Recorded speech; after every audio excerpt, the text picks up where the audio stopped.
السلام عليكم ورحمة الله وبركاته. ازيكم يا حبايب قلبي؟ عاملين ايه؟ يا رب تكونوا بخير. جايلكم فيديو جديد ويوم جديد. اللهم صل وسلم وبارك على سيدنا محمد وعلى اله وصحبه اجمعين. حبايب قلب ام بيسان، قبل ما يبدأ الفيديو اللي لسه مشتركش في القناة ينزل يشترك في القناة ويفعل زر الجرس عشان يوصله كل فيديو جديد انا بعمله، وكمان تحطوا لي اللايك اللي بيشجعني ان اعمل لكم فيديوهات اكتر واكتر، وتكتبوا لي كومنتات حلوة يا ولاد. جماعة انا بجد بستنى كومنتاتكم اللي انتوا بتكتبوها لي. كومنتات بجد بتفرحني جدا، بتبسطني جدا. اللايك بيفرحني جدا، بيدعمني جدا، بيخلي ان الفيديو يتشاف. فبجد اي حد يشوف الفيديو يضغط لايك. جماعة اللايك هتضغطوا كده، اللايك هيتحط على طول. نبدأ بقى يا ولاد. النهاردة كنت بعمل معاكم الأكل. هناكل النهاردة سمك ورز وسلطة وكده. أنا بجد بعشق الأكلة دي، بحبها قوي. وبتنجان مقلي. لا الأكلة دي في حتة تانية. السمك المقلي ده والرز اللي هو الأحمر في حتة تانية. أول حاجة طبعا عملتها، السمك ده كان حماية هو اللي جايبهولي.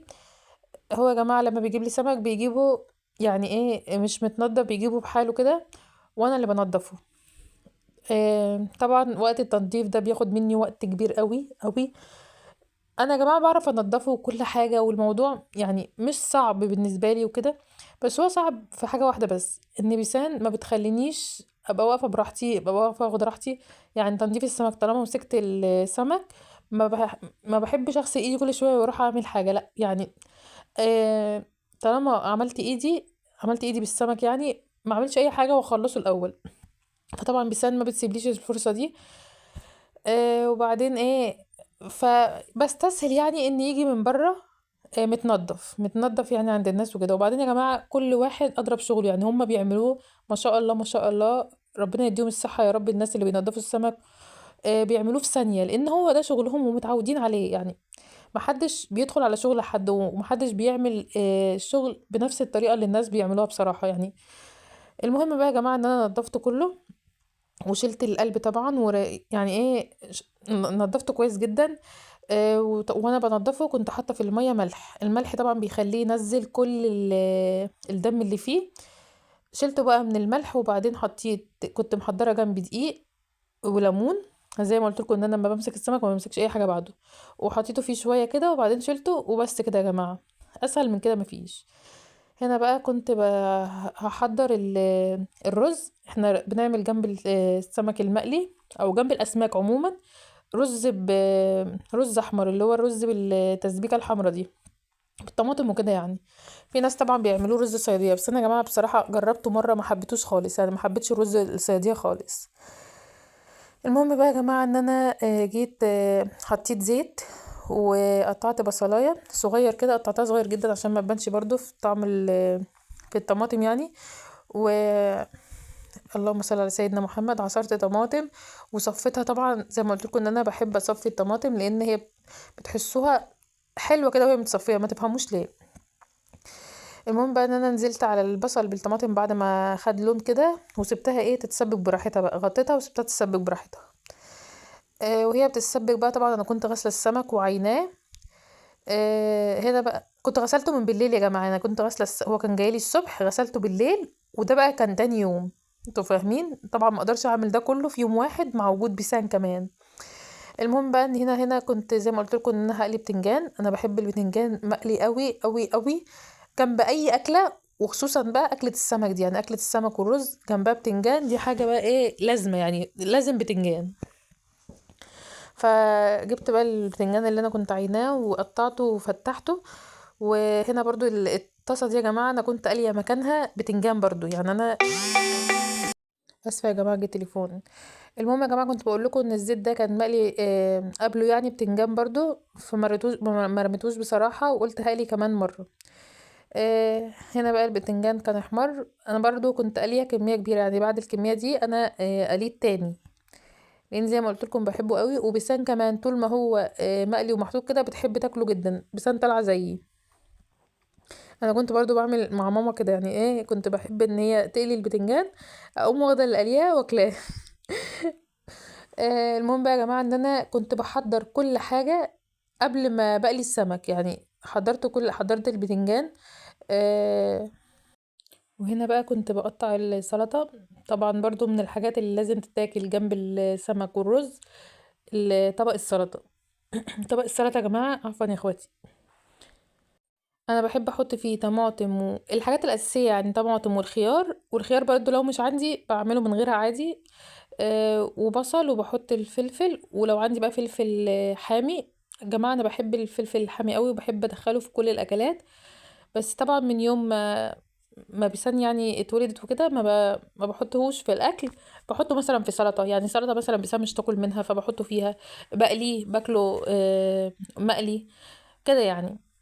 فالمهم بقى ان هنا كنت قطعت طماطم، وجبت برضو خيارة كده قطعتها، وقطعت الفلفل الحامي اللي انتوا شايفينه ده، وقطعت فلفل رومي برضو، وجبت طبعا بصلاية قطعتها.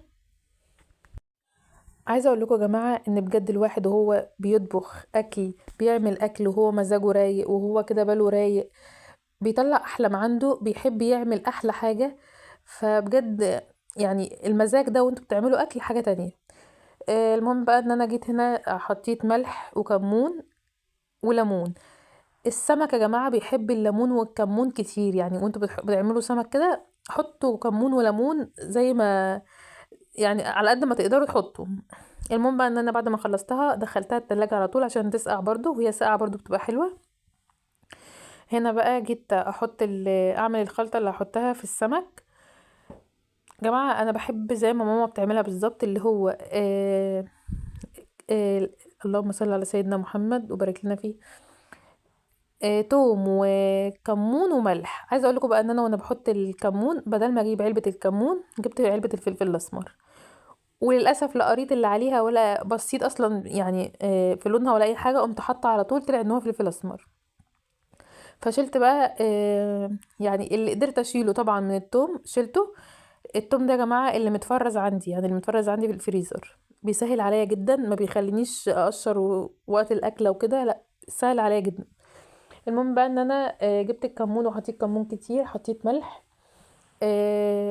وقعدت اقلب فيها. طبعا كان في برضو حبة فلفل اسمر كده ما قدرتش اشيلهم خالص من الخلطة، فسبتهم. قلت عادي يا جماعة، يعني ايه، مش هيغير في طعم الخلطة قوي يعني، لان هما كانوا برضو حبة صغيرين هما اللي فضلوا وما قدرتش اشيلهم، لانهم هما كانوا لزقوا في التوم خالص. هنا بقى كنت احط كمان، قلت اجود كده شوية من عندي واحط شوية كركم يغير بس لون السمك، يعني هو مش هيعمل طعم ولا حاجة، هو هيغير بس من لون الخلطة. المهم هنا بقى بعد ما قلبتها كويس جدا جدا دخلتهم كلهم في بعض كده، وبعدين جبت بقى السمك. طبعا يا جماعة شوفوا هو نضيف ازاي، وكمان كانت ريحته حلوة قوي، ما كانش له ريحة خالص، لاني بعد ما آه اللهم صل على سيدنا محمد، بعد ما عملت كله بالدقة وحطيت الدقة جوه السمك، رشيت عليه ليمون على قد ما قدرت، يعني رشيت عليه ليمون كتير جدا. يا جماعة زي ما قلت لكم أكلة السمك دي بتبقى محتاجة ليمون وكمون كتير، السمك بيحب الليمون والكمون. فحطيت عليه ليمون وحطيت القشر كمان في قلب السمك لغاية ما اجي اقليه. هنا بقى كانت التسبيكة زي ما انتم شايفين اتسبكت خلاص. هنا بقى يا جماعة اللحظة دي انتوا لو عايز لو الرز عايز يعني، لو اللهم صل على سيدنا محمد، يا جماعة انا بقيت بنسى قوي. المهم لو التسبيكة عايزة مية حطوا مية، ما عايزتش خلاص. فانا حسيت ان هي عايزة شوية مية فقمت مزودة شوية مية. وطبعا بعد ما غسلت الرز حطيت على طول على التسبيكة، حطيت طبعا ملح وكمون على التسبيكة الاول، حطيت ملح وكمون، وبعدين بقى قعدت اقلب فيها كده شويه. ولما بحس ان هي عايزه ميه كمان هحط شويه ميه دلوقتي كمان. هنا بسان كانت ادتني الكوبايه بتاعتها علشان كانت عايزاني احط لها فيها ميه. هي يا جماعه بحط لها فيها ميه وبعدين بتغرق الشقه بيها، بترش الشقه بيها تحس ان احنا عايشين في جنينه في زرع، بتقعد ترش الميه كده طول ما هي ماشيه. المهم بقى ان انا هنا كنت خلصت الرز خلاص وسبته يتشرب من الميه اللي فيه، وبعدين وطيت عليه وسبته بقى يستوي براحته. عايزه اقول لكم كمان يا جماعه ان الرز الاحمر ده مش مع اي حد بيتظبط على طول بجد والله، بس هي الحمد لله بتيجي معايا بالبركه بالبركه يا جماعه، مش شطاره ولا حاجه مني خالص. المهم بقى ان انا هنا كنت خلاص خلصت كل حاجه، ما كانش فاضل غير اني اقلي السمك بس. حطيت شويه دقيق عليهم شويه فيجيتار، الفيجيتار هتديله لون ذهبي كده حلو. مش عايزين تحطوا فيجيتار يا جماعه براحتكم خالص، يعني احنا كنا زمان بنقليه بدقيق بس، وانا لو عايزه اقليه بدقيق بس وما عنديش فيجيتار هعمل كده طبعا. بس طالما متواجد عندي وعايزه يبقى لونه حلو ذهبي كده حلو، هحط شويه فيجيتار بالمره. هنا بقى بعد ما بحط السمك في الدقيق، يعني ايه، بعد ما بيتعمل خالص بقعد اطبطب عليه كده بايدي، انفض كل الدقيق منه الاول قبل ما احطه في الزيت. انا بقى يا جماعه حطيت السمك وما كنتش معليه النار قوي علشان برضو يستوي من جوه، و... ولو عليت النار قوي هينشف جدا من بره، وانا ما حبيتش ان هو ينشف يعني. فزي ما انتم شايفين يا جماعه كان خلاص لونه ابتدى يدي ذهبي كده حلو، لون حلو كده. فطلعته على طول، يعني ما بسيبوش بصراحه في الزيت كتير علشان برضو ما ينشفش ويبقى ناشف، لانه برضو هو حجم السمك صغير مش كبير، وده الحجم اللي انا بحبه يا جماعه، انا بحب الحجم ده قوي. انا ما بحبش السمك الكبير خالص. بصوا بقى يا جماعه الرز ما شاء الله مفلفل ازاي، جماعه طلع تحفه بجد، البركه حلوه قوي. وده البتنجان طبعا ما حدقتوش لان انا ما بحبش البتنجان متحدق. وده شكل السمك ما شاء الله كان طعمه تحفه تحفه تحفه وشكله اتحف. ودي السلطه. بس يا جماعه هو ده كان الاكل، اشوفكم على خير في فيديو جديد.